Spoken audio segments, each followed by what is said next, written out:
José Alves, pela confiança de nos escalar esta noite. Quem está me ouvindo, diga amém. Amém.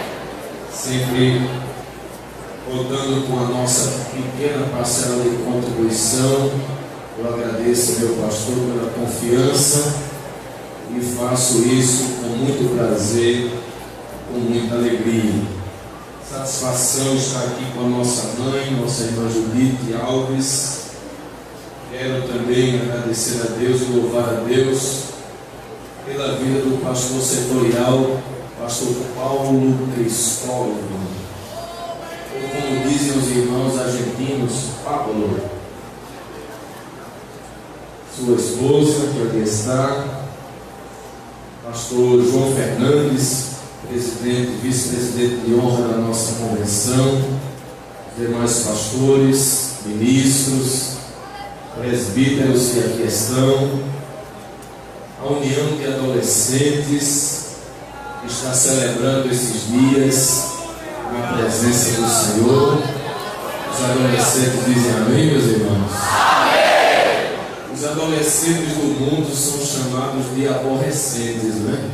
Mas os adolescentes da igreja são chamados de adolecrentes. É bem diferente, né? Glória a Deus. Eu queria que os adolescentes me dissessem o tema escolhido para este congresso. 1, 2, 3. Adolescentes priorizando a vontade do Senhor. Primeira Samuel, capítulo 3, versículo 10.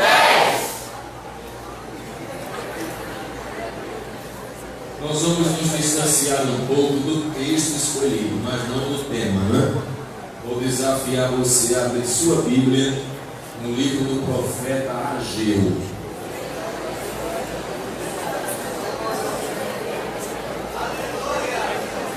Aleluia. Capítulo 1.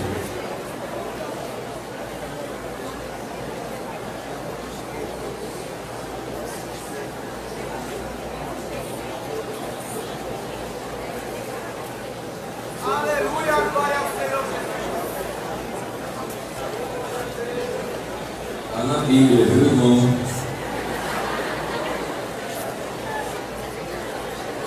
Ageu, capítulo 1. Não é um livro apócrifo. Está na Bíblia. Versículo 1 ao versículo 5. Tenho duas palavras de Deus para nós aqui esta noite. A primeira é uma reclamação. Aleluia! E a segunda é uma promessa. Só deram glória pela promessa. Vamos ler Ageu capítulo 1, versículo 1, versículo 1 ao versículo 5. Quem achou, diga amém. Amém. No ano segundo do rei Dario, no 6º mês, no 1º dia do mês, veio a palavra do Senhor pelo ministério do profeta Ageu a Zorobabel, filho de Sealtiel, príncipe de Judá, e a Josué, filho de Josadaque, o sumo sacerdote, dizendo: assim fala o Senhor dos exércitos, dizendo: este povo diz, não veio ainda o tempo em que a casa do Senhor deve ser edificada. Veio, pois, a palavra do Senhor pelo ministério do profeta Ageu, dizendo: é para vós tempo de habitardes nas vossas casas estucadas, e esta casa há de ficar deserta. Vamos ler os 5 juntos.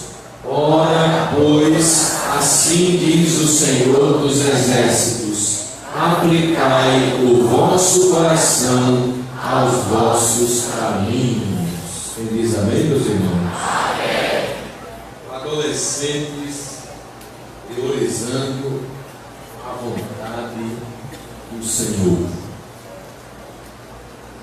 Meus amados irmãos, querida igreja do Senhor Senhor Jesus Cristo, quando tomei a informação de que estaria convosco no encerramento deste evento de proporções grandiosas, e também tomei ciência do tema escolhido para esta celebração, nos veio ao coração este livro da Bíblia que está no Antigo Testamento, um livro pouco explorado, talvez para os mais novos, um livro que ainda ele não ouviu uma mensagem sobre ele, mas um livro que tem um conteúdo profético muito pesado e cheio de promessas da parte de Deus.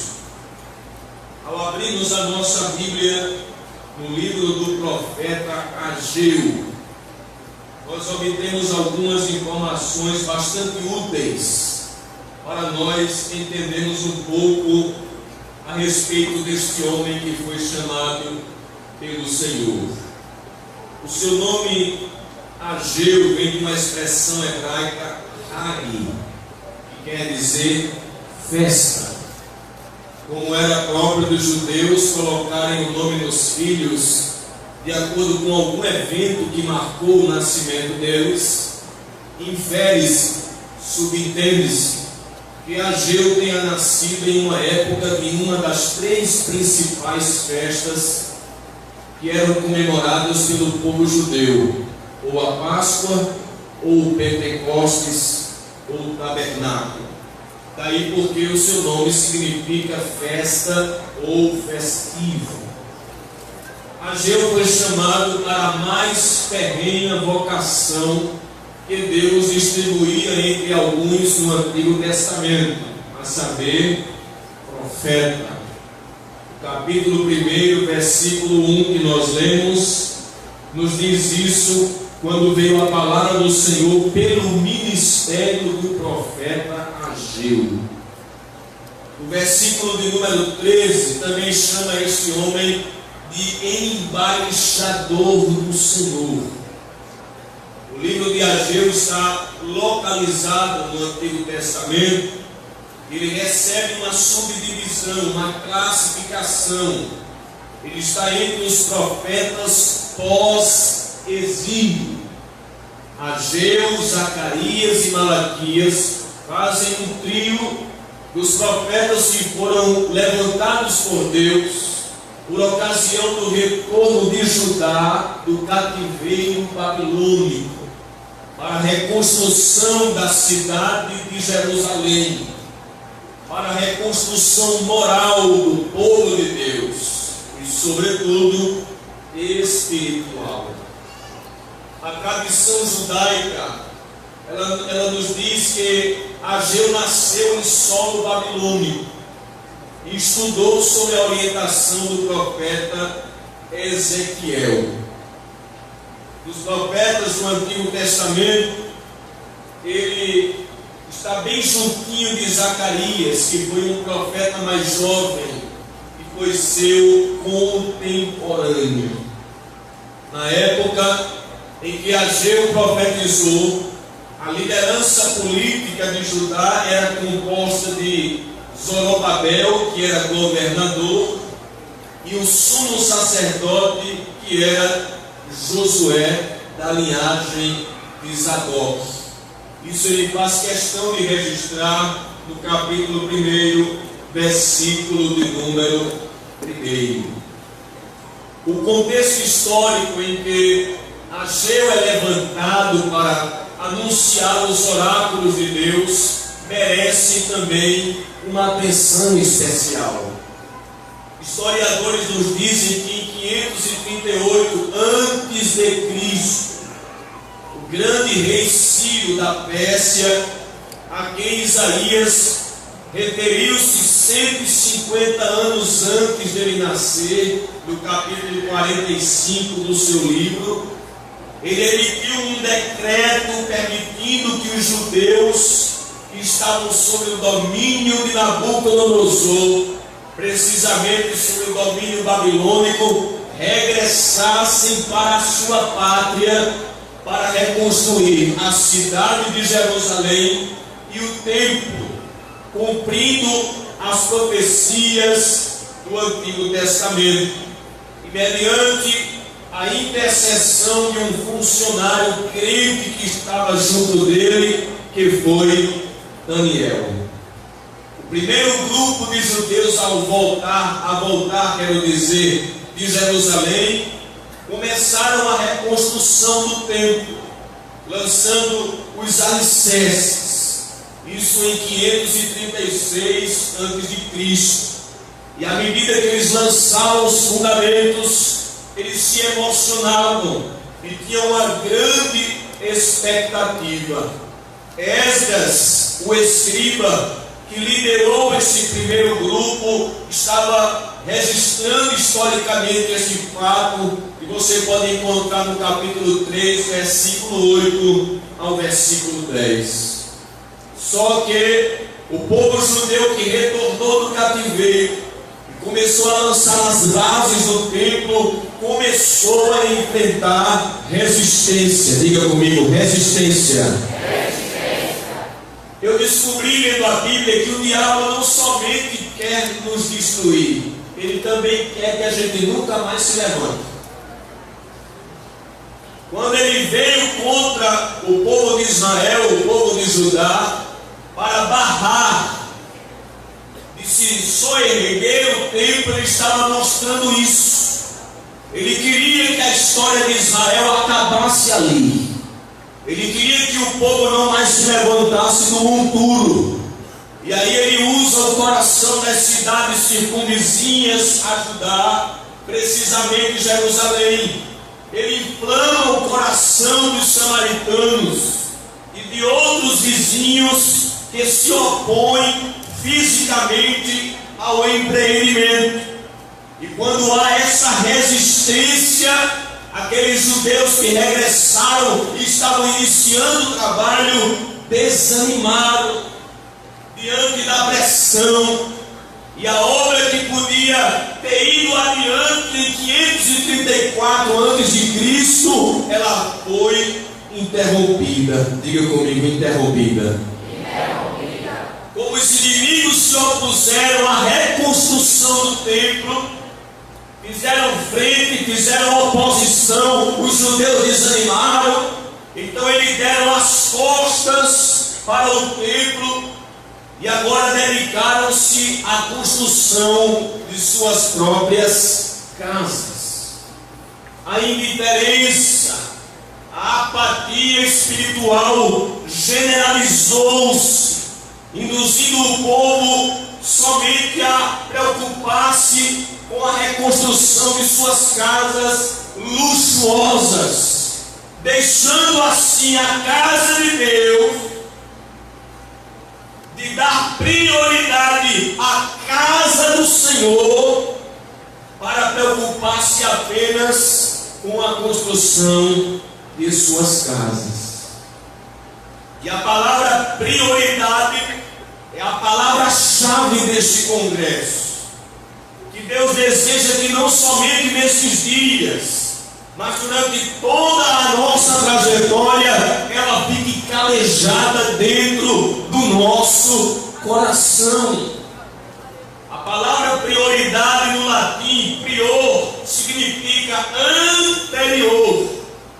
Portanto, prioridade faz referência a algo anterior, anterior de algo relativamente a outra coisa, seja isso em ordem de tempo, ou em termos de tempo ou de ordem, antes de qualquer coisa e acima de qualquer coisa.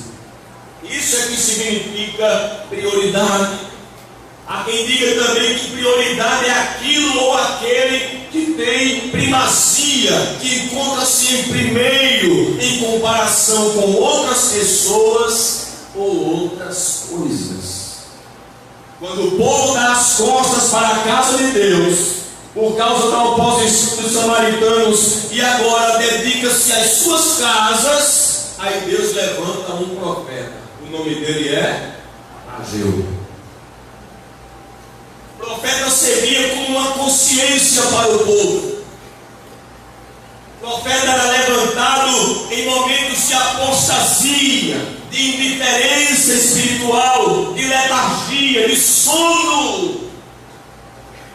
E ele vinha como um despertador para incomodar os ouvidos daqueles que estavam acomodados, para despertar aqueles que estavam em uma sonolência espiritual.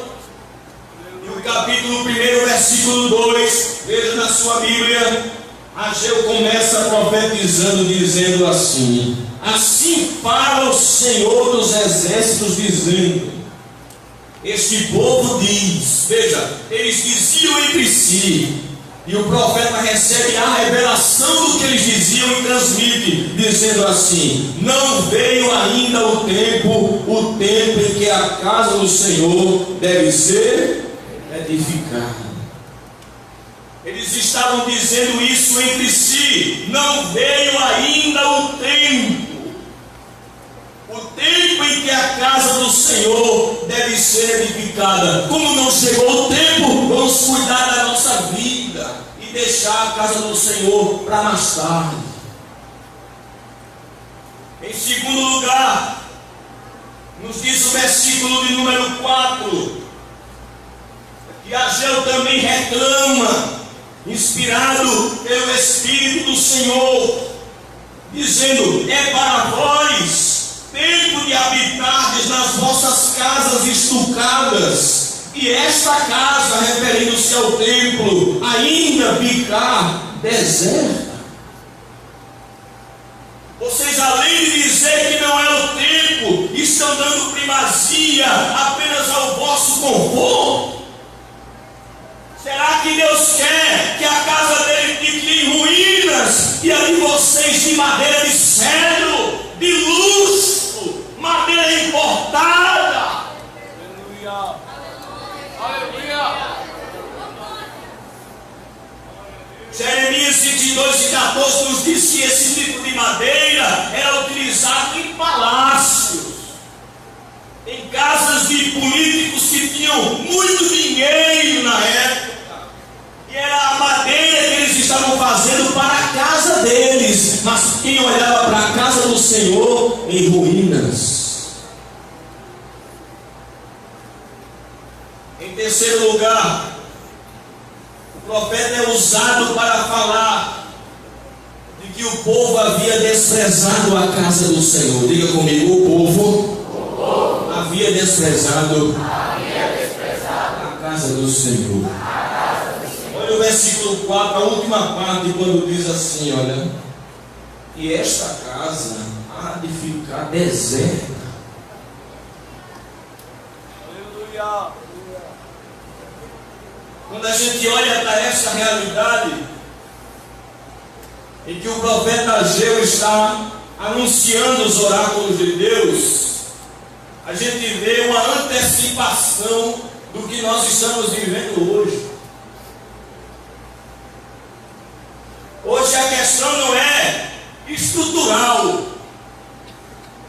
Nós temos aqui um templo muito bonito, hiperlotado, luxuoso, climatizado. Que bens!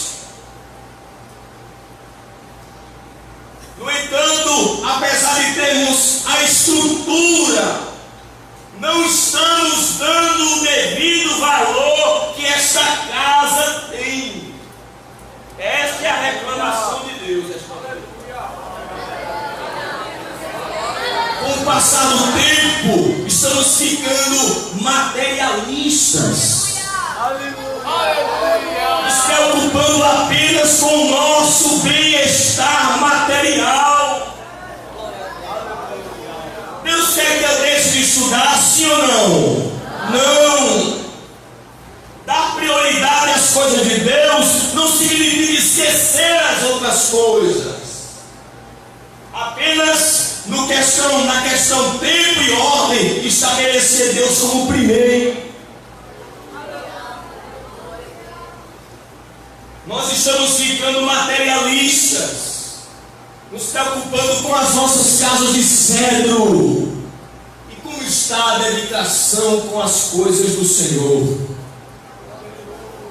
Essa geração também é uma geração hedonista, que vive em busca do prazer. Já existem pessoas que não são como Davi, mas valem um dia nos seus átrios do que 1000 em outro lugar. Qualquer lugar é interessante.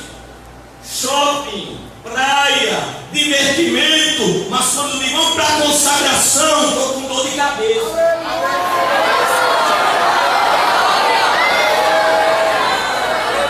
Vamos para mim de vigília. Amanhã eu tenho que acordar cedo. A dedicação ao templo não é a mesma como a dedicação a outras coisas. E Deus está reclamando conosco esta noite.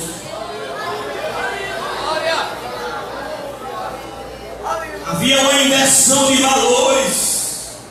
Preocupavam-se apenas com as coisas temporais e esqueciam as espirituais. Glória a Deus. E o profeta chega com uma mensagem contundente. Vocês estão dizendo entre vocês, mas Deus está ouvindo. Não é tempo agora não. Há quem diga isso. Agora é estudar, se esforçar, somente isso. Não, isso é bom, mas somente isso não.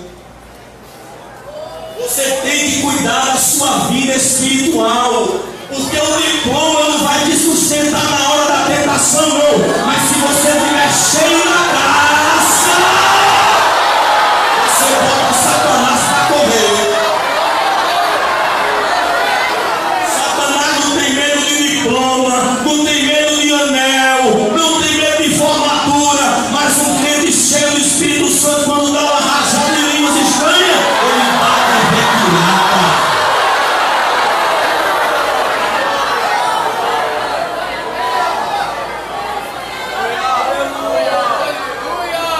Eu sou de uma época, embora muito jovem, em que a gente deu muita ênfase às coisas sagradas e esqueceu o secular. Quando se perguntava na igreja quem fazia faculdade, 2 levantavam a mão. Isso trouxe alguns benefícios e alguns problemas. Benefício porque a gente andava pingando óleo. Começava a apresentar um jornal, não terminava não, porque Jesus começava a batizar no ensaio uma coisa extraordinária.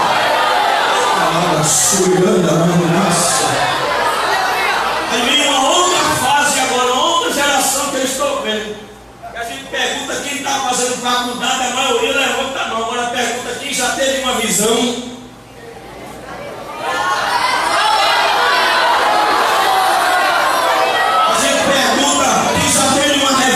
De Deus, olha para o joelho da moça, para o joelho do rapaz, liso, feito um bucho de jiboia. Não tem uma marcazinha não. Se preocupa só com o calo aqui, olha, no músculo, mas seco feito língua de papagaio. Não toca o sobrenatural.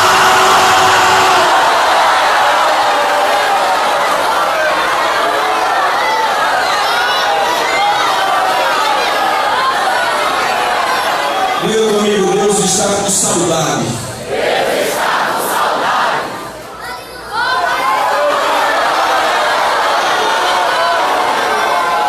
Deus está com saudade. Ele aqui está reclamando, deixaram minha casa.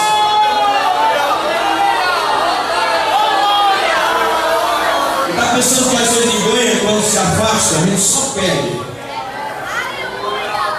Deus disse, se dedicou ao material em detrimento do espiritual, aí vem um resultado. Capítulo 1, versículo 6.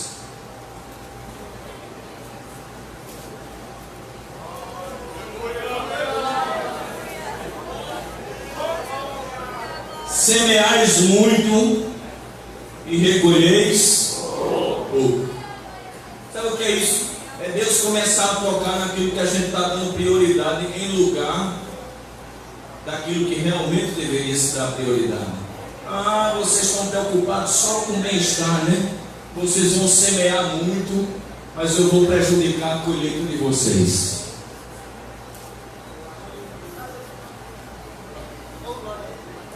Às vezes Deus fecha portas para trazer crente de volta. Quando está empregado, não, Deus vai entender. Deus vai entender que você não dá prioridade a Ele. Sabe por que o ciclo de oração pela manhã é vazio? Tem muita gente trabalhando. Quando estiver desempregado, vem para cá chorar.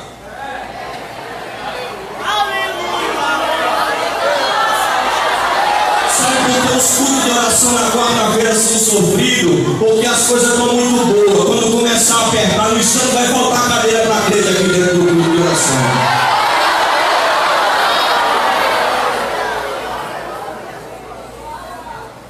Semeais muito, colheis pouco. Versículo 11, Deus disse assim, ó: por isso retém os céus sobre vós o orvalho. Versículo 10. E a terra detém os seus frutos. Eu também não mando chuva. Vocês vão trabalhar, a terra plantar, mas vão depender da chuva e eu seguro ela aqui em cima. Desce. Deus sabe quando Ele mexe no bolso, irmão. Aí dói. Versículo 11. E mandei vir a seca sobre a terra, e sobre os montes, e sobre o trigo, e sobre o mosto, e sobre o azeite, e sobre o que a terra produz, como também sobre os homens e sobre o gado, e sobre todo o trabalho das mãos. Deus trouxe prejuízo na colheita. Diga comigo, prejuízos na colheita. O versículo 6 nos diz que Deus também trouxe prejuízos nas necessidades básicas. Veja que diz o texto aí: comeis, porém não vos fartais, bebeis, porém não vos saciais, vestivos, porém ninguém. Vocês deram primazia a isso, mas não é só isso. Em terceiro lugar, Deus trouxe prejuízo financeiro. E aguenta aí. Diga comigo, prejuízo financeiro. Olha o que diz aí no versículo 6, a última parte. E o que recebe salário num saquitel furado. Até junta o saláriozinho. Olha, fiz uma colheita bem, negociei com os fenícios. Quando ele ia botar na carteira, o fundo estava rasgado. Sabe quem rasgou o fundo da carteira?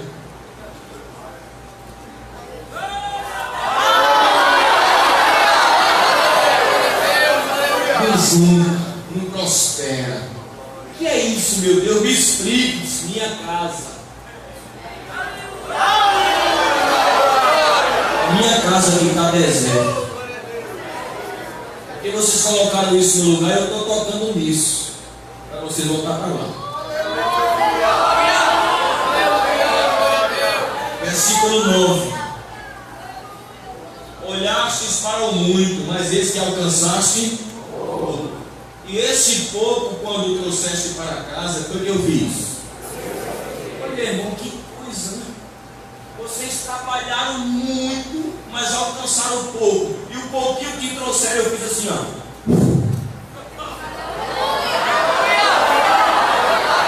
Eu dissipei, fiz virar poeira. É Deus fazendo aqui, não é um diabo novo. Porque o diabo gosta quando a gente está materialista. Isso, eu desfoquei ele. Eu tirei ele da visão das coisas espirituais. Ele só queria céu, buscando, orando, lendo a Bíblia, ainda que fazendo as outras coisas, mas era o reino do céu e a sua justiça primeiro.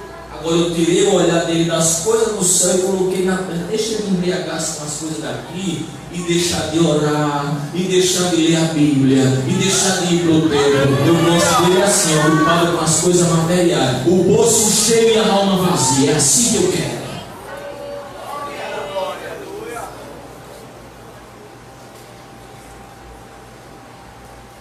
Depois que traz uma mensagem de reclamação, depois que traz uma mensagem de juízo, Ageu agora vai mostrar o caminho para eles voltarem. Porque Deus é Pai. Quando Ele açoita um filho é porque Ele quer fazer o bem. Capítulo 1, versículo 8. Veja o que diz: subi o monte, trazei madeira, faço o que mais? Edificar a casa, e dela me agradarei, e eu serei glorificado, diz o Senhor. O tempo que eles passaram no cativeiro, porque não guardaram o ano sabático, fez com que a terra de Judá descansasse e as florestas se avolumassem no arvoredo. Então eles tinham madeira de sobra. Deus disse: não está faltando material, está faltando vontade. Vocês têm madeira suficiente para edificar a casa. Está aí o arvoredo. Aí ele diz: sobe ao monte, trazei madeira e edificai a casa, e dela me agradarei.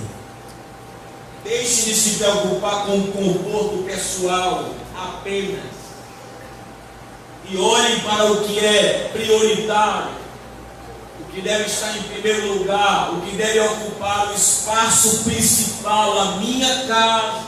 Porque, irmãos, há implicações de não ter um templo construído. Quais são as implicações?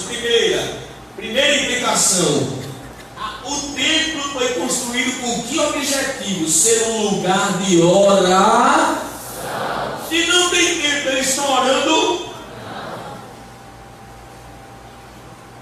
Porque na edificação do templo de Salomão, em 2 Crônicas 7:15, Deus disse: agora estarão abertos os meus olhos e atentos meus ouvidos à oração deste lugar. Então, se tem templo, eles iam para orar. Se o templo não existe, eles estão orando.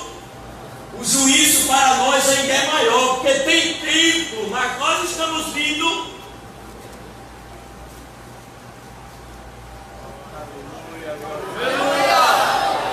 O templo também era um lugar de sacrifício, onde os judeus compareciam com aquele animal para apresentar ao sacerdote, e se estivesse dentro dos pré-requisitos, deveria ser imolado, sacrificado. Mas se não tem templo, não tem sacrifício. Em terceiro lugar, o templo é o lugar da glória de Deus. Tanto na época de Moisés com o tabernáculo, como na época de Salomão com o templo fixo, quando a obra era acabada ou foi acabada, o que é que entrou dentro do templo? A glória de Deus, que os judeus chamam a glória visível de Shekhinah, a glória visível. Mas se não tem templo, não tem glória. Além de não ter oração e sacrifício, não tem a glória de Deus. Em quarto lugar, o templo é um lugar de adoração. Quando a glória entrou, os sacerdotes, eles tentavam ministrar, mas não conseguiam. Ali Davi organizou em turnos os levitas para adorarem ao Senhor. Mas se o templo está em ruínas, não há adoração. Percebe as implicações da não reconstrução do templo? Se perde todo o povo. Não há mais lugar para orar, não há lugar de sacrifício, não há mais a glória de Deus, nem um espaço para adoração. E Ageu era usado por Deus para reclamar. E graças a Deus o povo ouviu. Diga comigo, o povo ouviu. Se nós dermos ouvidos, irmãos, nós vamos ver nesta geração coisas que as gerações anteriores não viram. Eu vou pedir para você, aqueça seu coração esta noite. Se nós dermos prioridade às coisas de Deus, nós vamos ver coisas que as gerações anteriores não viram. Nem sonharam. Porque a vida cristã não é estática, ela é dinâmica. Deus nunca trabalha no retrocesso, sempre para frente e progredindo. O Deus que fez no passado é o Deus que quer fazer muito mais no presente. Ele quer mostrar para essa geração o impacto da sua glória. Mas para isso nós temos que dar o devido valor às coisas de Deus. Essa mensagem que Ageu trouxe foi 23 dias depois da primeira. Capítulo 1, versículo 12. Veja o que é que ele diz aí.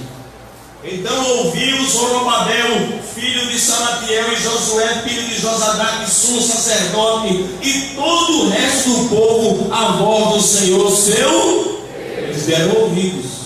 E as palavras do profeta Ageu, como o Senhor seu Deus o tinha enviado, e temeu o povo diante do Senhor. O povo temeu.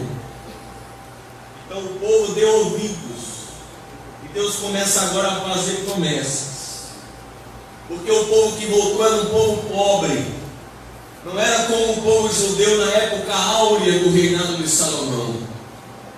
Mas Deus traz uma palavra de promessa consoladora para eles. Olha o que diz o versículo de número 13. Então Ageu, o embaixador do Senhor, falou ao povo conforme a mensagem do Senhor, dizendo o que, meus irmãos? Eu sou convosco, diz o Senhor. É isso que Deus diz para esta geração. Se vocês derem ouvido à minha voz, eu serei com vocês. Em segundo lugar, Deus despertou o povo. Escute isso que eu vou lhe dizer. Vai sair com um tom de profecia. Haverá um despertamento a nível estadual. Haverá um despertamento a nível estadual. A buzina de Deus vai tocar. E não é a buzina do arrebatamento, é a buzina da aproximação. Deus vai começar a buzinar no ouvido dos crentes. Vem pro altar, vem pro altar, vem pro altar, vem pro altar, vem pro altar, vem pro altar, vem pro altar, que eu tenho coisa grande para te revelar.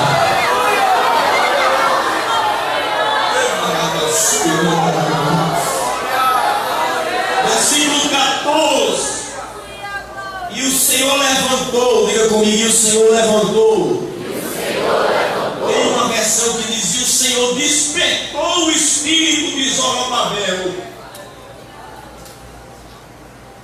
e o espírito do resto de todo o povo, e vieram e trabalharam na casa do Senhor dos exércitos, seu Deus. Deus despertou o espírito do povo.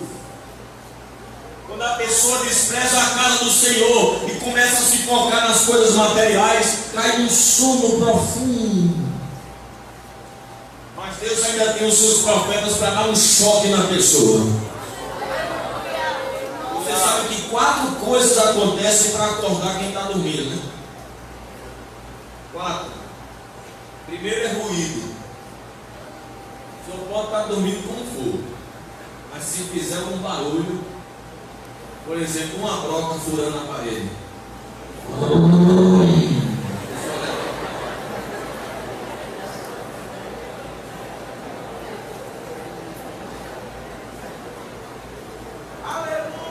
Ou se alguém estiver conversando dentro de casa, por exemplo, o adolescente está lá naquele sono. Aí a mãe olha para ele: menino! Menino, mata meu dia, é? Qualquer semelhança é melhor princesa. Aí ela, diga comigo: a voz de alguém desperta a pessoa do sono. A voz de alguém desperta a pessoa do sono. Essa mensagem aqui é a voz para despertar alguém do sono.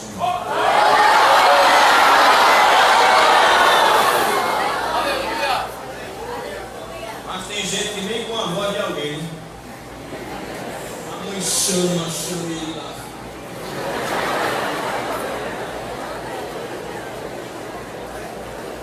Às vezes, quando a voz não funciona, o que é que a mãe faz?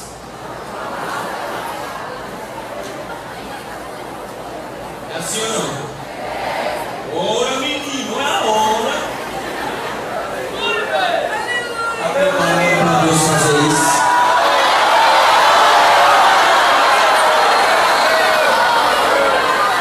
Deus vai dar um saculejo em alguns crentes que estão dormindo.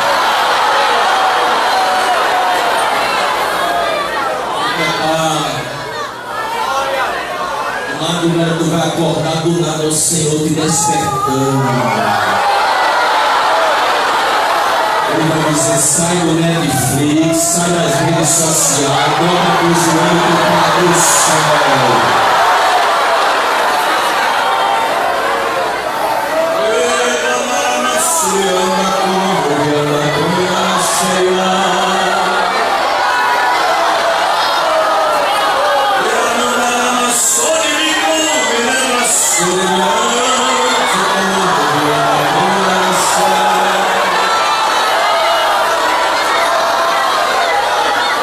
Se prepara para o saculejo de Deus.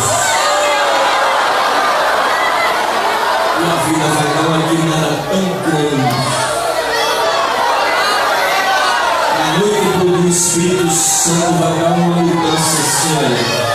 Nem teus pais vão te conhecer. Essa menina dá uma menina de oração e o saculejo de Deus.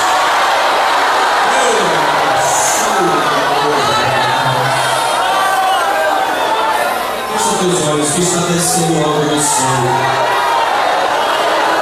Essa palavra profeta está entrando como uma flecha no teu coração. Eita, que coisa linda, meu Deus.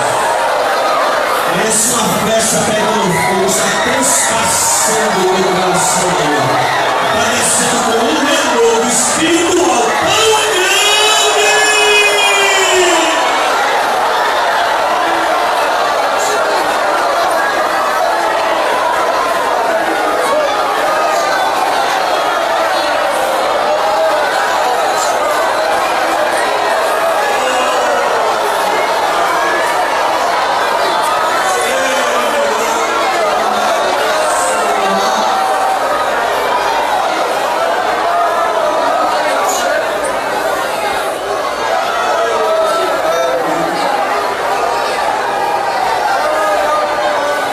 Vai levantar profetas para despertar, para estar dormindo.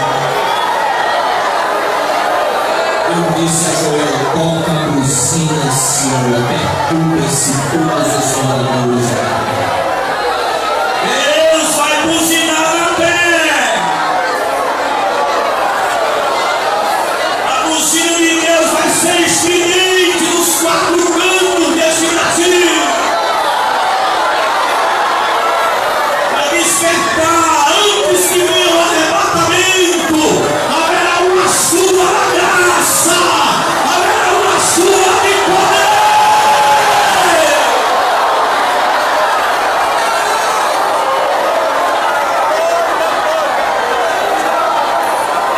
Desperta! Oh, tu que dorme!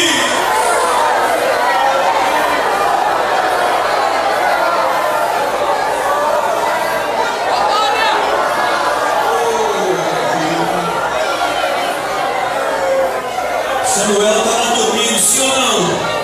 Quando Deus disse: Samuel,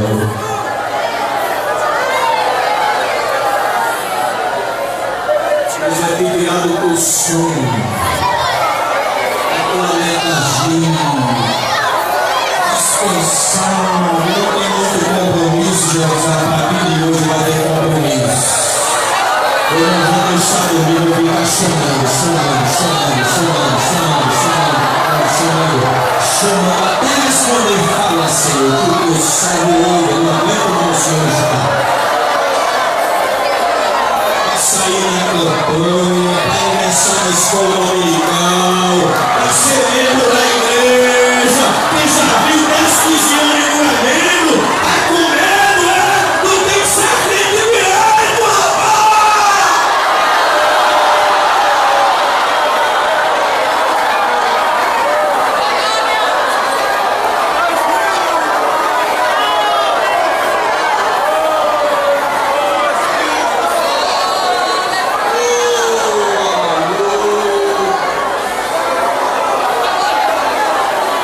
Deus vai despertar.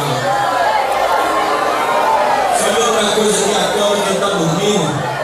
Diga comigo, luz. Não, mãe, quando acende a luz, então pode estar dormindo como for, né? Quando acende, parece que a gente viu. Está com os olhos fechados. Essa luz vai me acordar. Luz fala de revelar.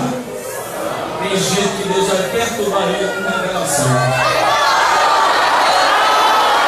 Durante a noite, Deus vai dar um sonho, Jesus voltar, a pessoa ficando.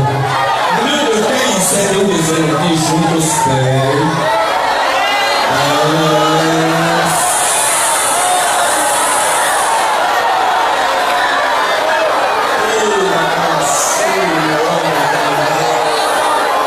Deus vai te dar um presente agora, Ele está mandando ministrar na tua vida, viu? Vai sair da tua boca línguas variadas a partir de agora, misturada com cânticos espirituais. Vai. Recebe a presença de Deus!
pessoa vira por lá, fica calor, muda de roupa, bota a roupa mais fininha, sem calor, toma banho, aí tenta deitar, aí vai pra varanda, passa o tempo meio da rua pra ver se esfria um pouquinho, tem o frio da sono.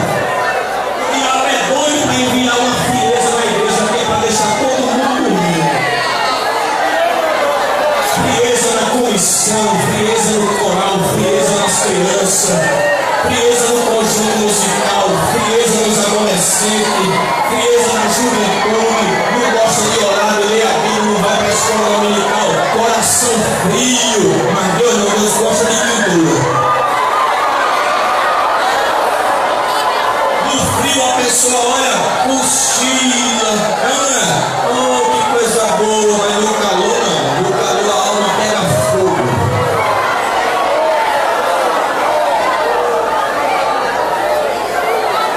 A alma pega fogo. Levíticos 6:13 deu deu a ordem ao sacerdote: o fogo arderá continuamente sobre o altar. Não se apague. Paulo disse: não apagueis o espírito, deixe ele aceso. Pode ver, quando o fogo está se apagando, a pessoa não quer nem vir para a igreja. Mas quando o fogo está aceso, o culto é onde? É lá no meio do mato, tem nada, eu vou como um tatu, mas eu vou chegar lá. É para subir na terra, eu subo, que eu vou buscar Jesus. É lá no vale, eu vou descer também. No vale é bom, porque lá no vale Ezequiel viu os ossos secos ressuscitando. Eu vou atrás, minha alma está pegando fogo. Minha alma está pegando fogo.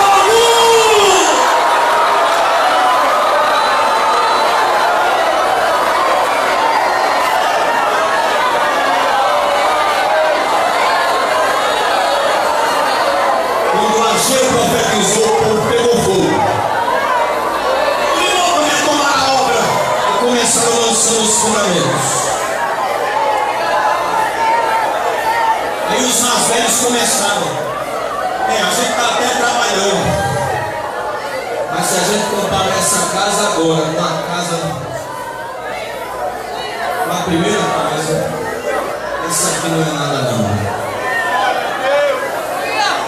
A casa que Salomão levantou era uma coisa linda.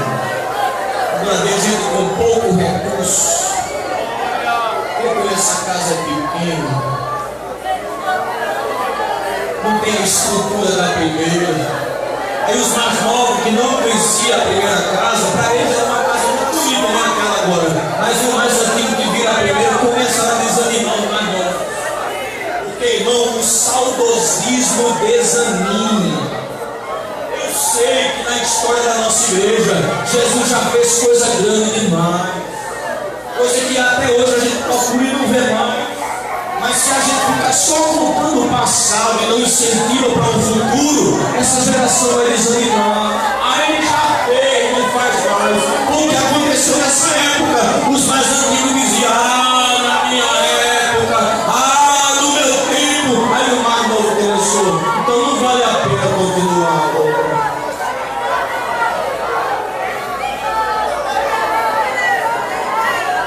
Deus usa Ageu de novo. Sempre que os povos desanimam, Deus tem um profeta. Não é esta casa combinada aos vossos olhos? Esforça de Zorobabel. Vai, Josué. E todo o povo trabalha. Está faltando o quê? Material. Minha é a prata. E meu é o ouro, diz o Senhor. Se estiver faltando recurso, eu mando. E tem mais, não se preocupe com a questão estrutural, não. Porque o tempo de Salomão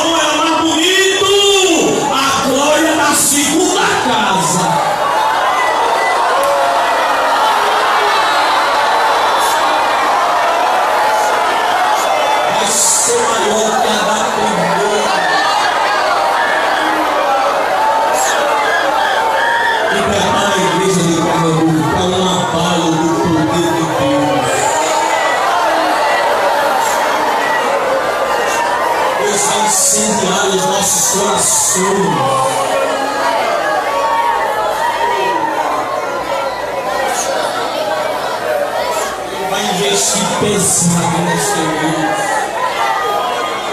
Ramificações missionárias para outros países.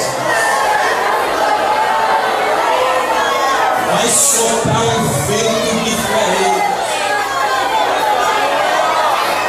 Já foi dito aqui que Deus vai fazer uma coisa.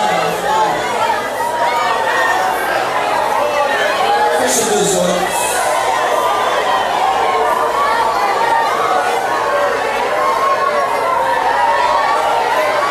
Esse vento já está aqui.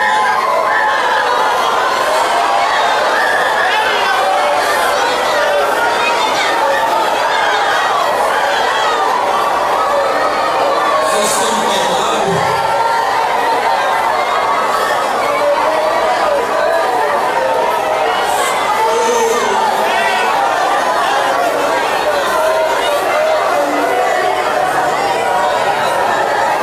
Da direita para a esquerda vai soprar um vento do Espírito. Olha que coisa linda, já está tomando os amanheceres ali.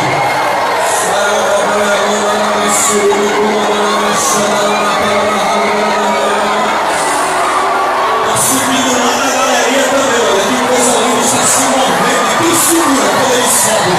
E quem segura, quem segura, quem segura? Olha que coisa linda!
terceira pessoa para Jesus.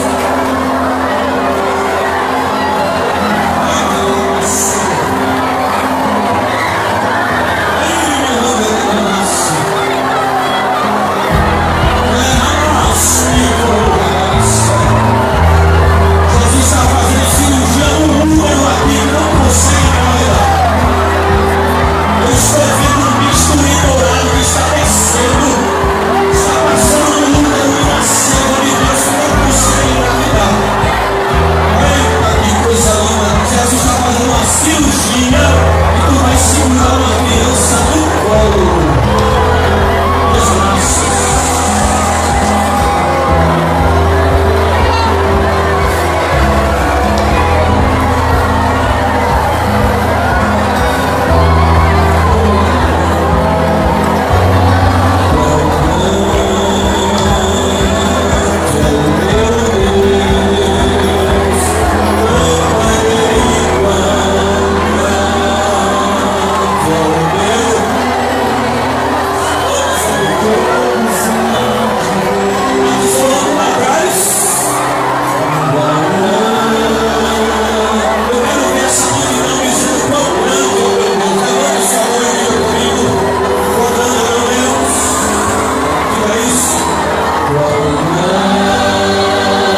Tudo querido.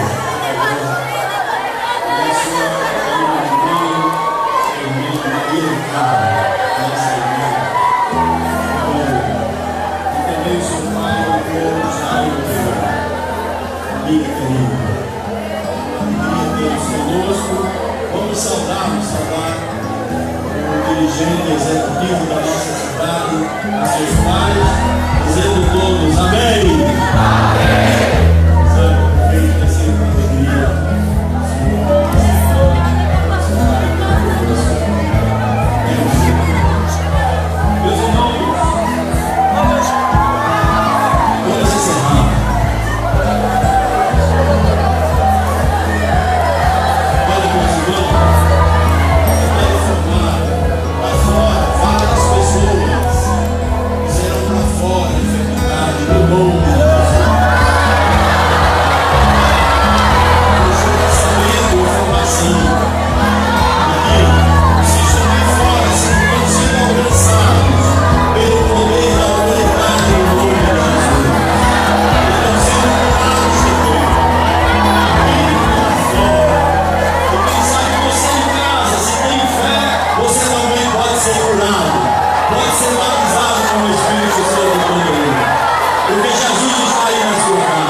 Agradecer a todos os dirigentes, vice-secretários das uniões. Onde estão os nossos irmãos? Digam amém. Digam amém, dirigentes. Deus abençoe vocês. Vosso esforço, vossa ajuda colabora para que esse povo vá prosseguindo em direção a Sião. Nós agradecemos de todo coração. Agradecemos aos pastores e aos presbíteros conosco aqui, desde sexta-feira. Nós agradecemos também a toda a equipe organizadora, a equipe de limpeza, a equipe de segurança, a equipe organizadora, por meio do Alexandre, ao irmão Orlando, e toda a equipe que está ajudando aí nos torneios do Senhor. Nós agradecemos ao ilustre prefeito por haver nos ajudado, por haver facilitado o fechamento aí da rua. Como o senhor vê, com sua ajuda, nós com que a identidade desse povo seja guardada e não aconteça nenhuma coisa que possa nos trazer preocupação. Deus abençoe o Senhor, desde sexta, que eu tenho sido amigo da igreja, tenho ajudado, nós agradecemos, e eu agradeço em nome do nosso pastor, a sua vida, seu compromisso com Jesus. Nós agradecemos também, meus irmãos, as moças, por essa farda tão linda, todas as adolescentes. A farda de vocês ficou linda. A farda de vocês ficou linda. Adolescentes. O pregador disse adolescentes. Deus abençoe. Eu fui encantado, muito satisfeito. Deus abençoe a segurança da minha aí. Era isso também, muito bonito, muito bonito. Deus abençoe. E aos rapazes também. Esse paletó bonito aí, igual no mar. Deus abençoe a galeria. A galeria. Deus abençoe, queridos jovens. Seus irmãos que estão lá fora, nossos irmãos aí de baixo, Deus abençoe, meus irmãos, aí na frente também. Foram inscritos 1.200 adolescentes. O nosso pastor disse: procure um lugar. lá fora, na frente do templo, para colocar os irmãos, porque só dentro vai ficar os adolescentes. E aí fizemos, e ele deu todo o patrocínio, todo o apoio, toda a orientação, e foi feito nossos irmãos aí. Agradecemos a ele, facilitou também essa transmissão, essas cadeiras que estão lá fora. Ele foi nosso pastor e nos autorizou e também nos ajudou em toda essa organização. Então, quero agradecer de coração aos maestros.